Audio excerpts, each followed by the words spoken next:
Domenica 24 novembre, San Protasio Vescovo, è il 329esimo giorno dall'inizio dell'anno, ne mancano 37 al termine. Il sole sorge alle 7:22, tramonta alle 16:33, la luna si leva a mezzanotte e 24, tramonta alle 13:39.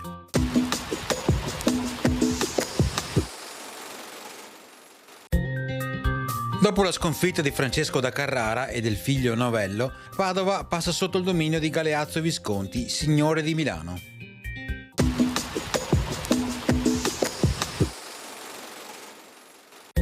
Le previsioni per domani: cielo parzialmente nuvoloso o nuvoloso per nubi bassi in pianura e nelle valli, poco o parzialmente nuvoloso in alta montagna per nuvolosità alta, non escluse locali foschie o nebbie sulle pianure nelle ore più fredde, precipitazioni assenti, temperature stazionarie o tendenti a rialzo, soprattutto le minime.